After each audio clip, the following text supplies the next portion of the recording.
Okay, I got two things to mention before we get into this. A, we're gonna have videos coming out over the next week or two that might even seem a little out of place because I recorded them forever ago, and um, I've just been super distracted, super doing other stuff around the house and whatnot, to the point of where some of the videos are gonna seem really outdated. For example, in January I recorded my most anticipated games of 2021, and in that video I said Pokemon Snap was the only one with a release date, and since then we've got the Pokemon Gen 4 remakes announced, one other game, or no, I said Super Mario 3D World was the only one with a release date. Super Mario 3D World is out, Pokemon Snap has a release date, and they announced the Pokemon Gen 4 remake. So to say that that video is outdated already is an understatement. So will I redo it? Will I just upload it as is?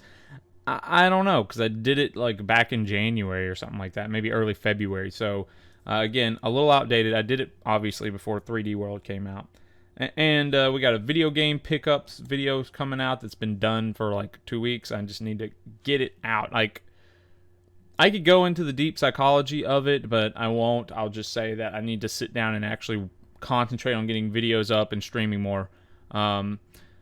Don't remember what the second thing I was going to say, so we're just going to dive into this video, and that's the Zelda 35th anniversary. Something else that wasn't announced when I did my most anticipated game. So obviously Skyward Sword got announced, and a lot of people were expecting, okay, where's like a 3D collection like you did with Mario? Where's that?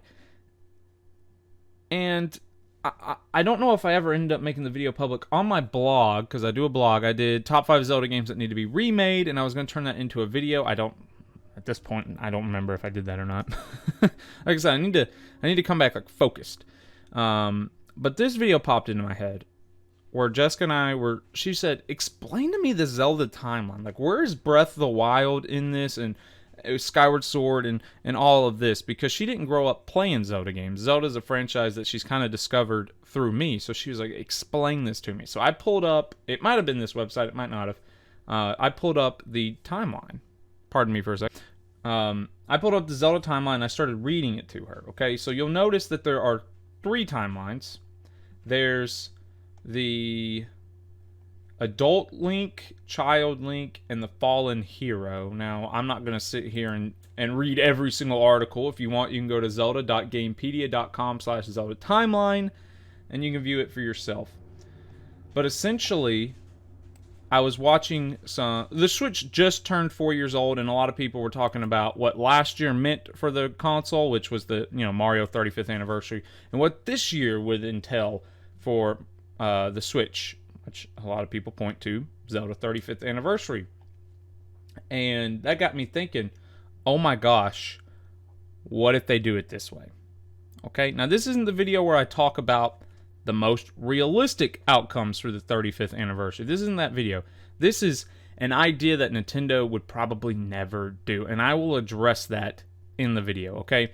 But for starters, and I'll give you 2 reasons why it won't work, but what if for the 35th anniversary, for like a All-Stars, a collection of video games, they did the Adult Link timeline, okay? So let's come up here. It starts actually with the Fallen Hero timeline.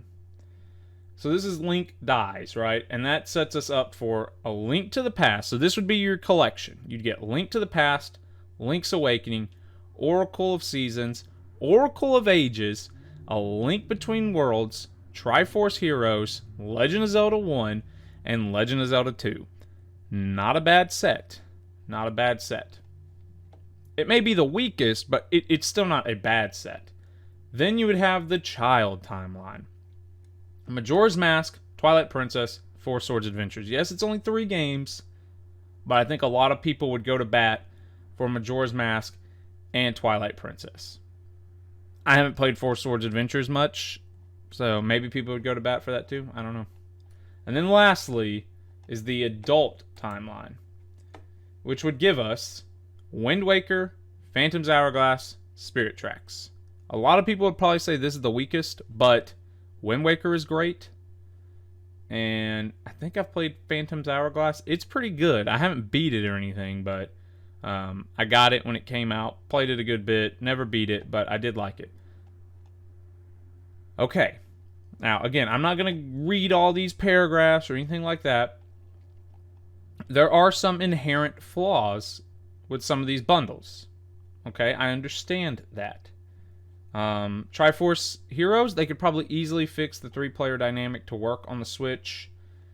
Four Swords Adventures, I'm not exactly sure. They could probably just set that up to be locally 4 players, where you don't need all like the Game Boy connectivity and stuff like that. Spirit Tracks and the other DS one, Phantom's Hourglass, they could probably rework that to work. I don't know how stylus dependent or touchscreen dependent that was. I get it.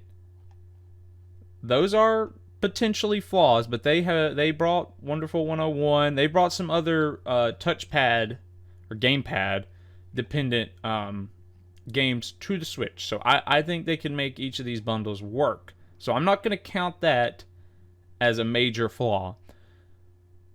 But these are some flaws, okay? The first is, what if they only want to include games that haven't been remade? Well, Ocarina of Time has been remade for the 3DS. Majora's Mask has been remade for the 3DS. Wind Waker has been remade for the Wii U. Twilight Princess has been remade for the Wii U. Now, those are going to be the only remakes I talk about. I'm not going to talk about ports. I'm not going to talk about like the Zelda collection on the GameCube, or how Zelda 1 and 2 got ported to the Game Boy Advance. I'm not going to talk about those.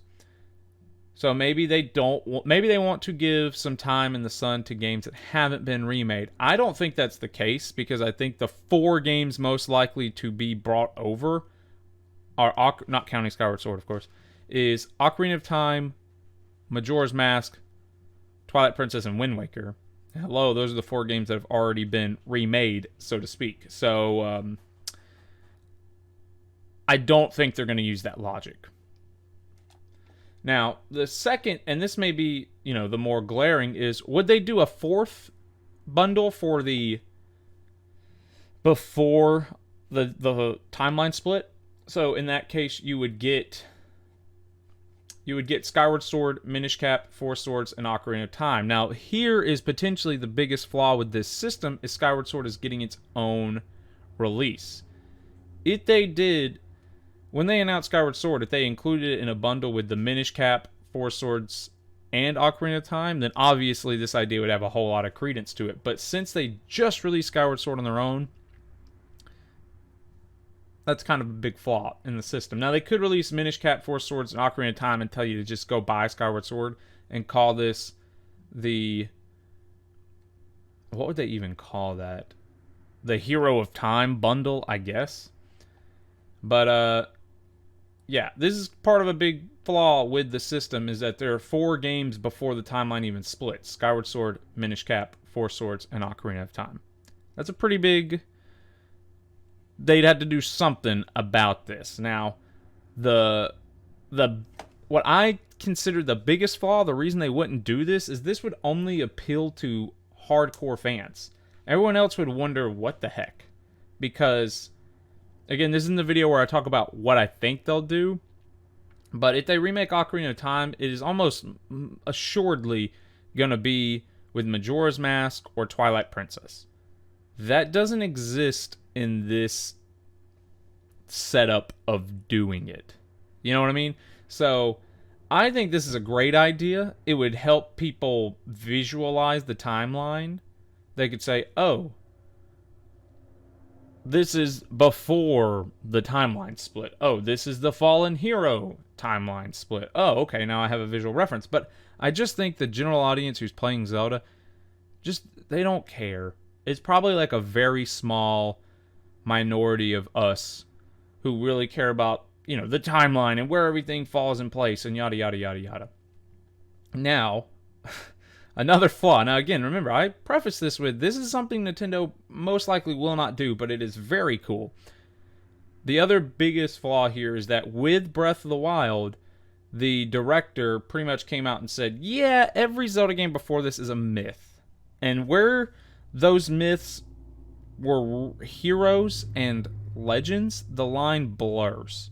We don't know which links are real and which ones are myths.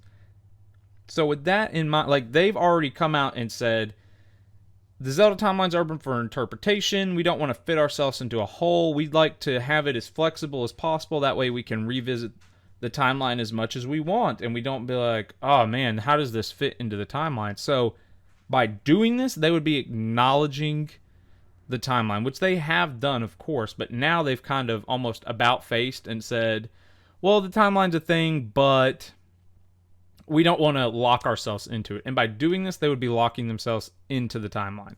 So I just think there's too many things holding this back. Now, yes, us Zelda lovers would be like, that's so cool. That's so cool. But the rest of us would probably be like, I don't get it. Skyward Sword is the second newest game. Why am I playing that one first? And then Minish Cap? What? I've never even heard of Minish. You know what I mean? That's how they would be. So, at the end of the day, I think they will just... Maybe it'll come down to marketing. Maybe it'll come down to crunching numbers. But I do think they'll just... If they even do a collection, I think they'll just probably look at what sells best and go with that. Or they'll pick games that need to be remade. But I think you'll see something like Oracle of Seasons and Oracle of Ages done like digitally only brought, or something like Link's Awakening. I don't think it'll... Well, no, that's inaccurate. I think they'll just bring them or something. I don't really think it'll be like a big collection, so to speak. Almost like how they brought Red, Blue, and Yellow to the DS store. I think maybe they'll just do something like that.